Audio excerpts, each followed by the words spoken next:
Welcome to the very first Choral Contemplation event for the Michaelmas term. Sadly, instead of having you here in person, we are having to conduct our events virtually. But we have tried our very best to keep the structure of what we do to be as consistent with the past as possible. Now, today's event is based on the theme of solitude, which is an important topic to explore during these difficult times.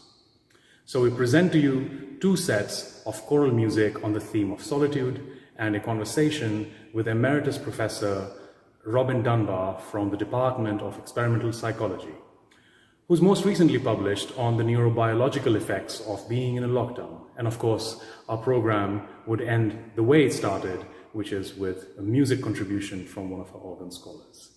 Thank you so much for listening to us, and we do hope that you enjoy our event.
The Lake of Innisfree by William Butler Yeats.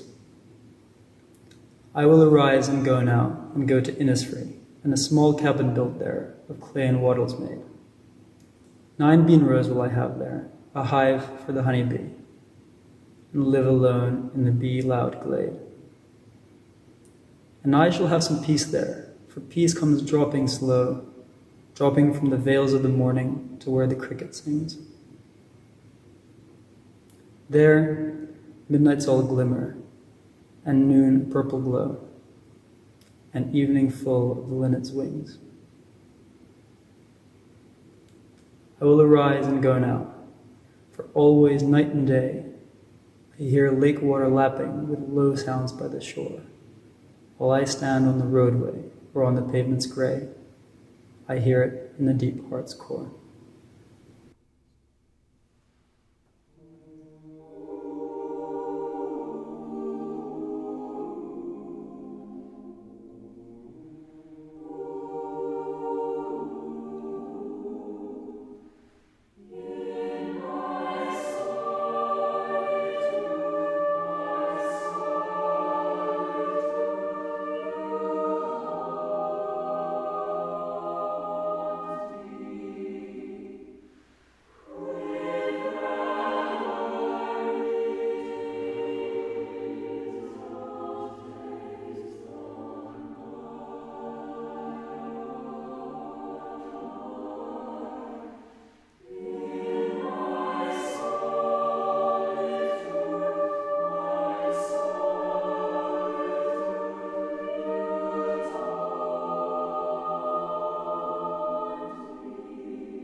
Welcome to the chapel office virtually. Unfortunately, we couldn't invite you in person in the chapel due to restrictions that we all are well aware of. But welcome, and thank you so much for taking the time to speak with students of Somerville. It's a pleasure. Perfect. Well, let me just start with your most intriguing publication, which was recently featured in Oxford University's social media platforms, which essentially spoke about the effects of lockdown that we're under. It was titled Neurobiology of Social Distance.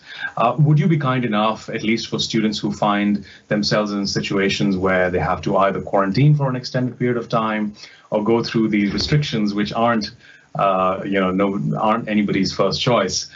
Could you please elaborate upon, key points that we could take away from your research? I think probably the most general point really is how important the social world is for us. As this is part and parcel of the fact that we're actually primates. We're part of the monkey and ape family, and their big evolutionary invention, if you like, is this kind of intense sociality, and being embedded in a supportive and enhancing social world is really very important for our entire life strategy, if you like, as individuals. So we end up feeling lonely if we don't have those kind of opportunities, and indeed it has been suggested by John Cacioppo, the neuroscientist, that loneliness is a kind of evolutionary signal that there's something not quite right with your social world, and you need to do something about it. Get out and go and talk to people. So it's in that sense a sort of self-regulating effect. But it turns out that both the effects on the brain and also how well your brain grows, if you like, during the course of development from sort of, I suppose, childhood right the way through to adulthood somewhere around the mid-20s, when you find the brain finally settles down to its adult form. These are heavily determined by your social experiences. So the more intense your social experiences and the wider your social experiences, so those bits of the brain that are designed to handle your social relationships expand and become, in effect, more efficient. I see. So these are all part and parcel of our natural social processes. So, and this is just simply why in cases as we have now, where we're sort of forced into some kind of social isolation by the circumstances, inevitably people feel the effects of that psychologically. They feel lonely. That's just part of the design of the human mind to make sure that your life is kind of well balanced. Yes. Well, I pick up on something that you mentioned, which is very interesting, that loneliness is actually a signal to take an action. Yes. Now, that's interesting because that takes out the negative emotions that are attached with feeling lonely. So it is not necessarily something to worry too much about. It is just something to read as a signal from our own selves, that there is something not right and you need to fix something. Now, you mentioned that it is a signal that we should get out and do something, but does it necessarily have to mean that you get out and do something? Could you potentially not include virtual activities in that? Oh, yes. I mean, I think what it's a signal of is that you should sort of go and meet with some friends. I mean, this doesn't mean to say, when I say you should get out and do something about it, it doesn't mean to say you should find the nearest big rave and go and participate in that, because that can be just as isolating as, you can be lonely in a crowd. What the whole point about friendships really is the handful of close friendships and family relationships that you have. And there kind of isn't a big distinction here between friends and family in this context. It's this little core group that surrounds that provides you with the kind of emotional and social and economic and other forms of support that you need, and especially that you need when your life falls apart for some of the many reasons that our lives occasionally fall apart. And those are quite small in number, actually. They're probably, on average, only about 5 people. And they're what I call the shoulders to cry on friends, or technically shoulders to cry on friends and family, because usually about half of them are family and close family, and half of them are your very close friends. And they're the ones that really matter. You know, yes, it's nice to be able to claim 1,000 friends on Facebook. Believe me, most of those people actually don't really know who you are. You don't know who they are. What really matter in your life and have the big effect on your health and well-being are actually this small group of, well, let's say somewhere between about 3 and 7 would perhaps be the range of variation you'd see. Very close friends, and the evidence is extraordinary as to the effect they have not only on your psychological well-being but also on your physical health. And, you know, the biggest factor affecting how likely you are to go down with the kind of silly winter colds type things, or suffer some injury that doesn't heal.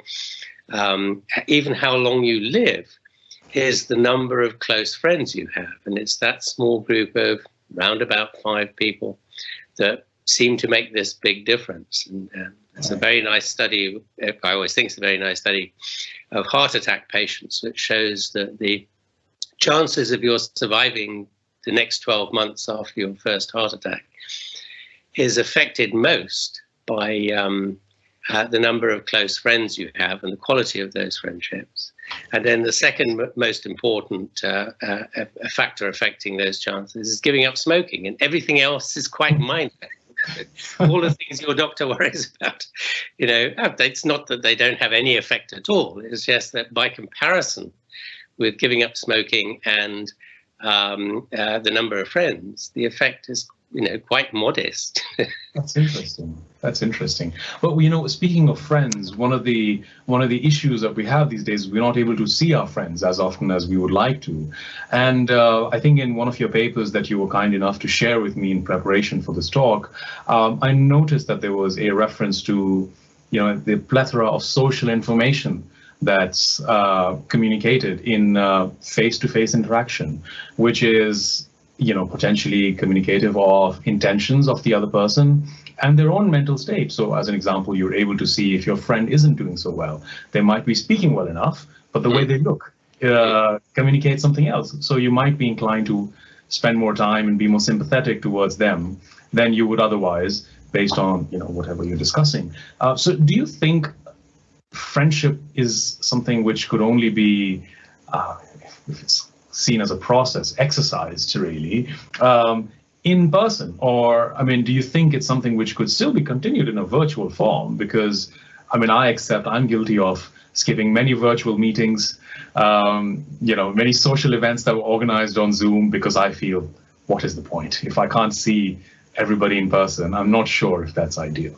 So it'll be great to have your thoughts on that.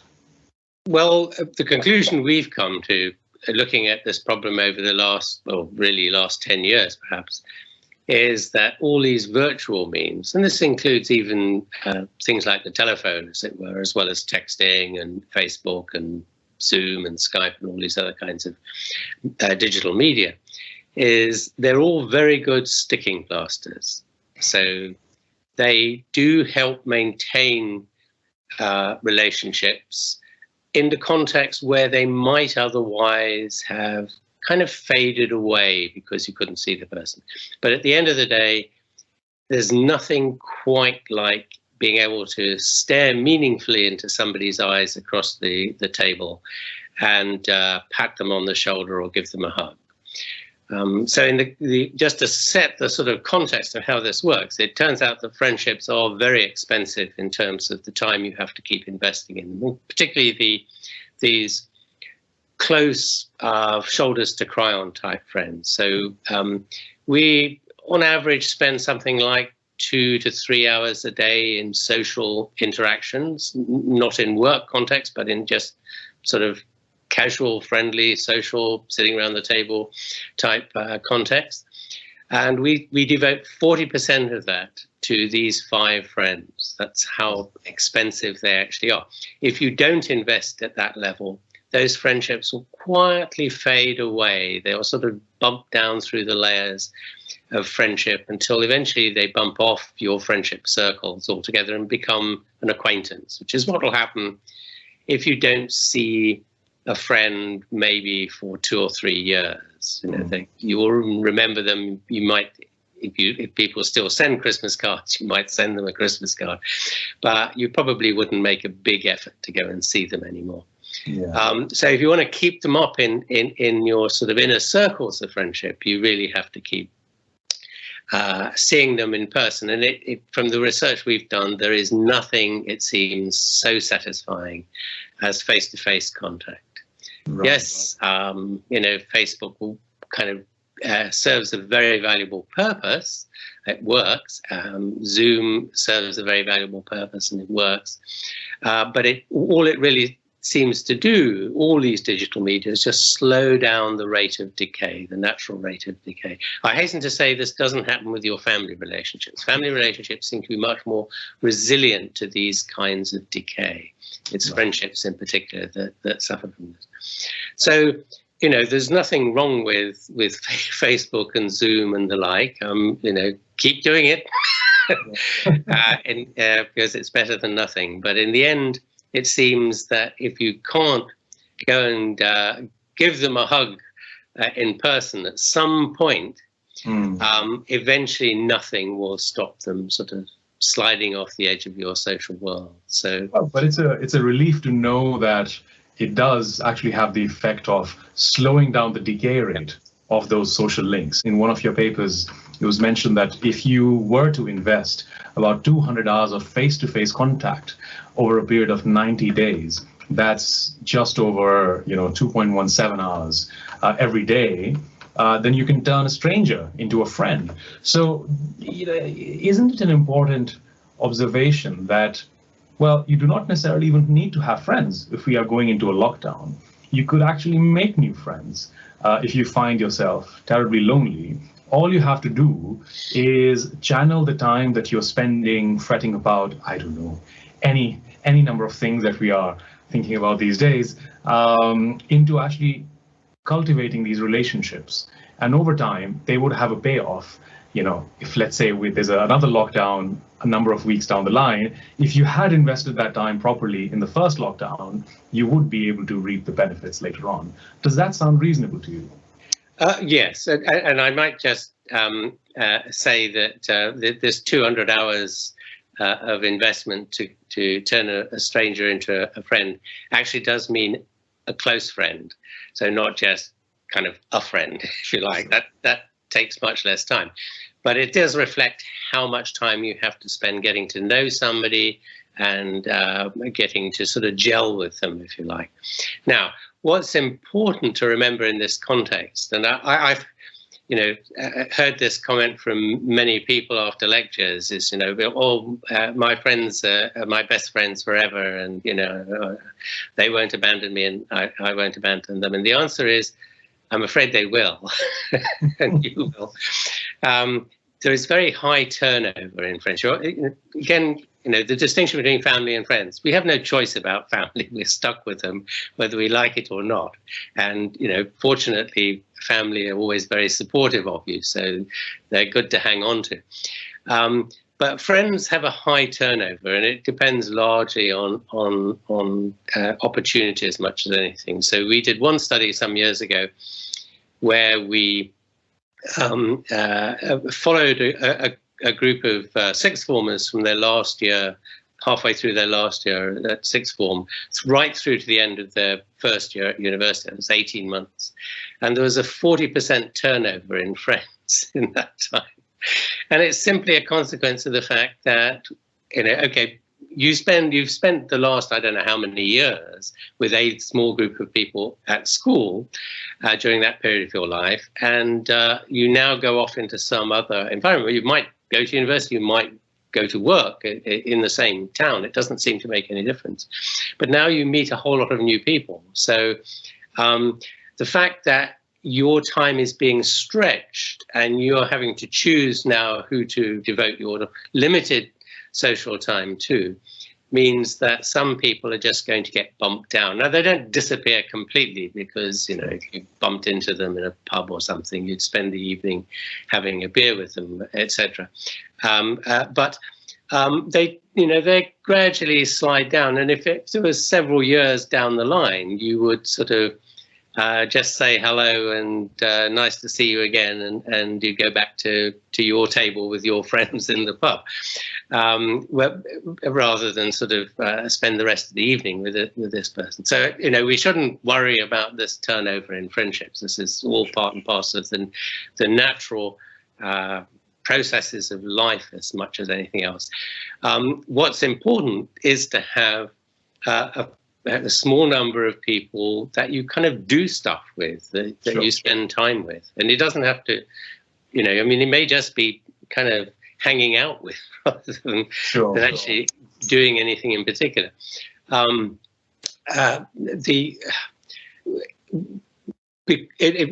Those ones are the ones that are really important for you. They're the ones that have this huge effect on your mental well-being and your physical well-being. Solitude isn't always a bad thing. We discussed previously that, there's a case of monks who live, for days and days on their own meditating. Now, is there something different that they're doing? Or, is there something wrong with our perception of solitude altogether, to the extent that the government is talking about, or I think has already appointed, a minister of loneliness? Can we not do what the monks do to stay happy on their own?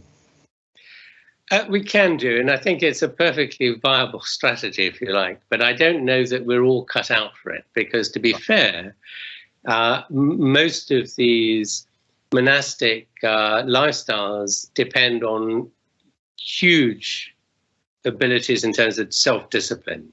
Sure. In not sort of rushing out down to the pub and doing all those other kind of social things.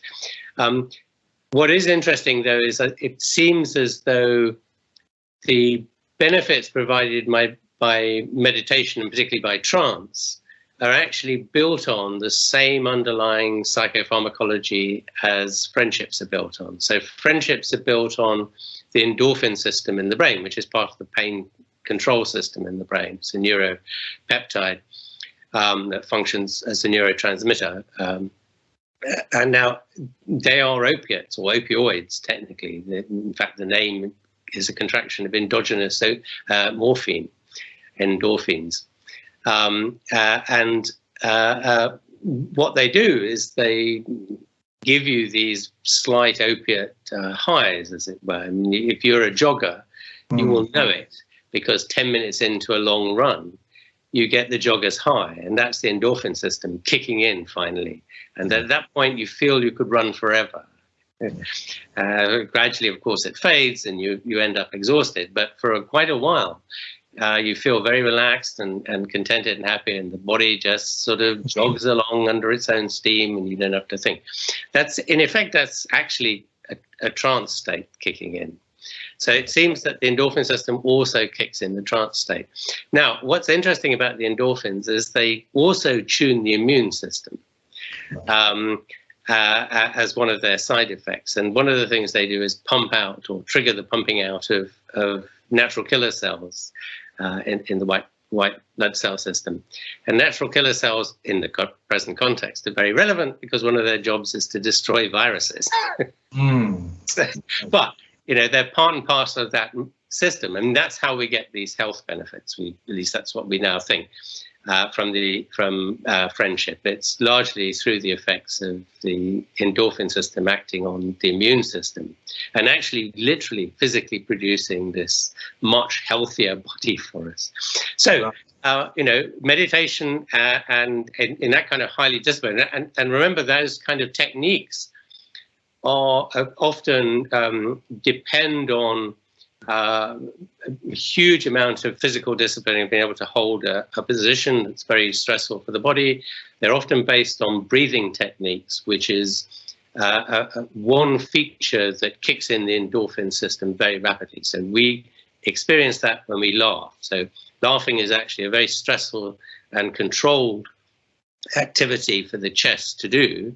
And as a result of that, it floods the brain with endorphins. And that's why you feel so good after a good session of laughing. So all these things kind of are built around the endorphin system, and they're all different ways of coming to the same end point, if you like. You know, there are many paths to the top of the mountain, as the old saying goes. Well, actually, this reminds me that there are a number of places I have seen that there are these laughter clubs where Yes. they gather around in circles, and they have nothing in common with each other except that they're all laughing. And you know, when you see a smaller subset of a group laugh, it triggers a reaction from you as well, and then one thing leads to another. So it sounds like laughter does help. It doesn't necessarily have to originate from, you know, conversation or something within yourself. It could merely be that you are getting together to laugh. Yes. Well, this is true of many of the behaviors we use to create friendships. So things like laughter, things like singing, dancing, eating together, drinking together, even the rituals of religion, telling emotional stories, all these kick the endorphin system. We've shown that all of those kick the endorphin system in and have these effects. And some of them are extremely rapid. So we did a number of studies on singing, choral singing with amateurs. I mean, these are people who've not necessarily sung before, but they've had special classes put on for them. And we end up with what we call the icebreaker effect, because an hour's singing with complete strangers turns complete strangers into people you've known for life, or so it seems. And that's a consequence of the endorphin system kicking in, creating this sense of bonhomie and calmness, and, you know, all's well with the world, and things are good. So my recommendation has always been, if you're feeling down, the best thing you can do is go and do a bit of campfire, around the campfire singing, community singing. Or you can join the Somerville College choir. And Even better, yes.